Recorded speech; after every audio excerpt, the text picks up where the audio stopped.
La chronique Talop. Pour y voir plus clair, à la radio. Bonjour Audric, Bonjour Johan. comment vous allez? Très bien. Vous Et allez vous nous parler de quoi aujourd'hui? Alors, je vais vous parler de reconnaissance faciale. Est-ce que vous savez ce que c'est la reconnaissance faciale? Bah oui, c'est quand on dit merci après avoir fait une... Non, pas du tout. Je sais que l'émission s'appelle C'est meilleur à plusieurs, mais là je vous parle de technologie. D'accord. La reconnaissance faciale, c'est un logiciel qui permet à partir d'une photo d'identifier une personne, à condition que la photo soit déjà présente dans une base de données. Photo de votre visage, Benjamin Griveaux, est sauvé. À la base, ces systèmes, on les a développés pour essayer de reconnaître les terroristes dans les aéroports. Ok. Ouais. Et quand on voit ce qu'il s'est passé avec le soi-disant sosie de Dupont de Ligonnès, on se dit que la police a bien besoin d'un petit coup de main. Ah oui, un gros fail. Ouais. Mais sur Snapchat et Instagram, le filtre « Trop mignon, j'ai des oreilles de chien et elle bouge en même temps que moi », c'est déjà de la reconnaissance faciale. Ouais. Mais pourquoi s'arrêter là? C'est tellement pratique. Dans les boutiques, plus besoin de sortir sa carte de fidélité, on vous a reconnu dès l'entrée.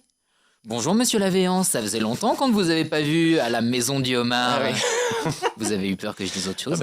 Oui, fatalement. Lors des manifestations, là aussi c'est bien pratique. Un drone au-dessus de la foule qui repère tous les propriétaires de pancartes avec des slogans pourris. Et ils reçoivent une amende directement chez eux. La fonte des glaces, c'est pas que pour le Ricard. Allez, 135 €. Le problème, c'est que ces systèmes ne sont pas infaillibles. Par exemple, à Hong Kong, pour se protéger des caméras, ils se servent de parapluie. Ah ok. Ouais, un parapluie à peu près opaque garantit ton anonymat. Grosse technologie, Oui, la liberté est sauve.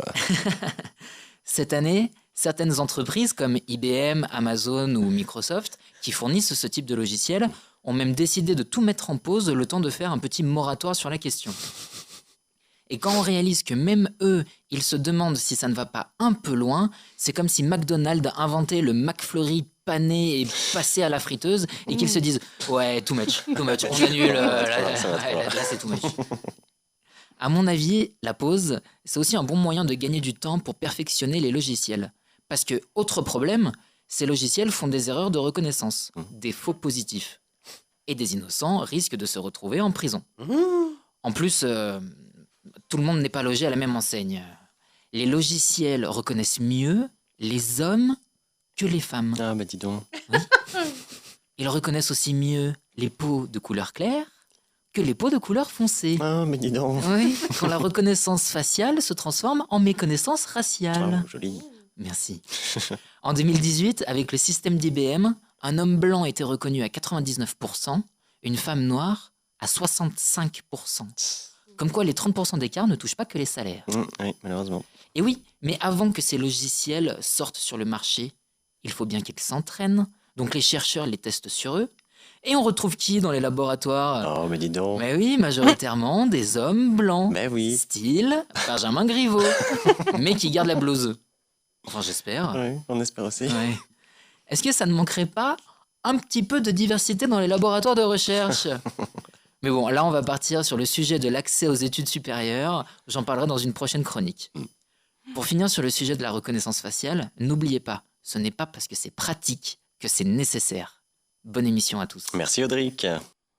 Merci Audric. On le retrouvera à la rentrée dans C'est meilleur à plusieurs.